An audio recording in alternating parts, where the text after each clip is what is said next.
It is super tiresome to keep saying, well, we told you so. Donald Trump has issued a post saying that he stopped Jared Kushner and Witkoff from taking an 18-hour flight for nothing.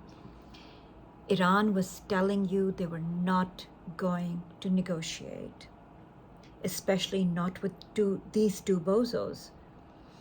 They want the siege and the blockade lifted.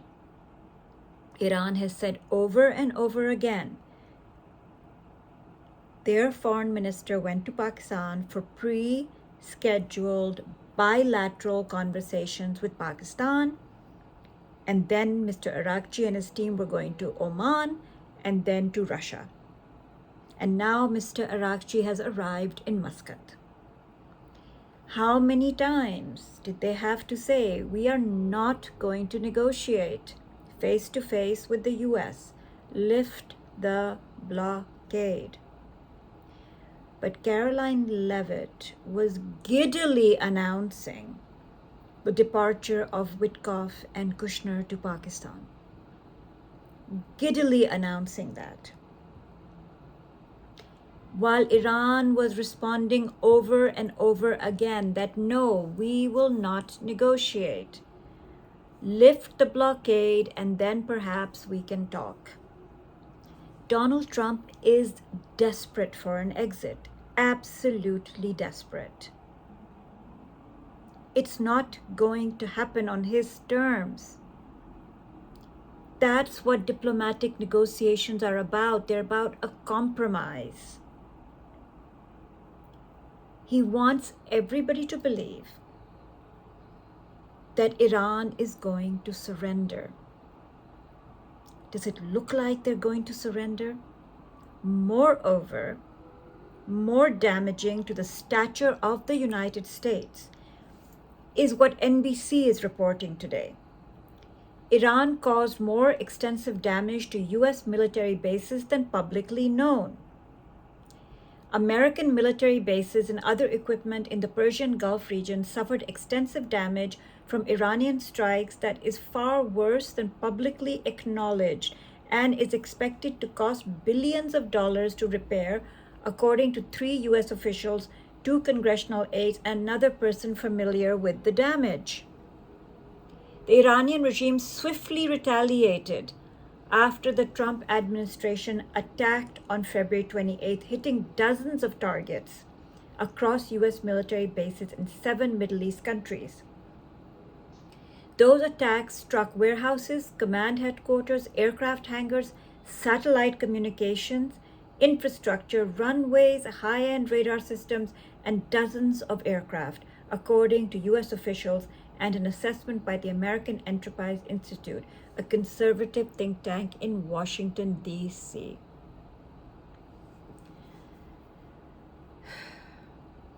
One of the conditions of Iran is that US should remove its bases from the region, which Iran contends are there for only one reason, and that is to attack Iran.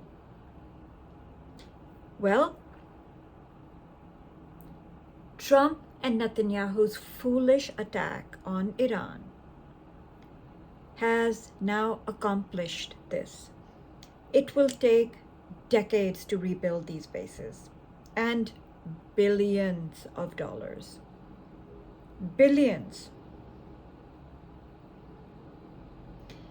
The GCC countries themselves have seen that having these bases has not resulted in any benefit to them. They were not defended, they were not protected. In fact, they became a target of Iran that retaliated against US assets. The United States was bombarding Iran so much that the US has run out of missiles. The first target of the US attack was to kill children in an elementary school. They also used an untested missile called PRISM that hit a gymnasium and a residential area. They also encouraged Israel to assassinate Iranian leaders. So Iran retaliated against US assets in the region, and those happen to be the military bases. And NBC is now telling us that they were so severely damaged that repairing them and standing them up is going to be impossible unless billions of dollars are spent on doing that. And apparently, Iranian jets were able to cause this extensive damage to these bases. So, in a nutshell, Iran is speaking with one voice, making it very clear that unless the blockade is lifted, there will be no direct talks. They have delivered the same 10 points to the Pakistani mediators. It was also very important for Mr. Arakshi to physically come to Pakistan to show the world that they have confidence in Pakistan. They very much trust the Pakistani leadership, and that all this talk of Pakistan's failure, Pakistan is not trusted by the Iranians, all this dissing and pissing on Pakistan is why Mr. Arakshi made the trip. That's my opinion. That's how I see it.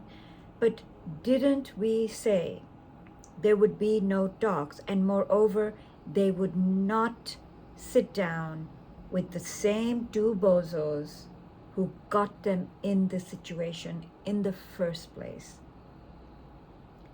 Absolutely not. They see Mr. Witkoff as being intellectually challenged on the key issues, and they see Mr. Kushner as being extraordinarily conflicted. So, why would they sit down with them? That is where we are. My fear is Trump's narcissism, megalomania, and Netanyahu being in his ear, that perhaps he may think that restarting the bombing campaign is what he should be doing. He knows he's lost America. He can see the numbers. He knows he's done. He has nothing to lose. Netanyahu has a pipe dream to realize: the utter annihilation of Iran. And Mr. Trump just enjoys watching things blow up. They're a very dangerous duo. So, I would not be surprised if we wake up tomorrow morning and find out that the bombing has restarted. But Iran is telling us they too expect that, and that they are ready for it. We don't know what that means, but my God, I shudder to think what that could mean.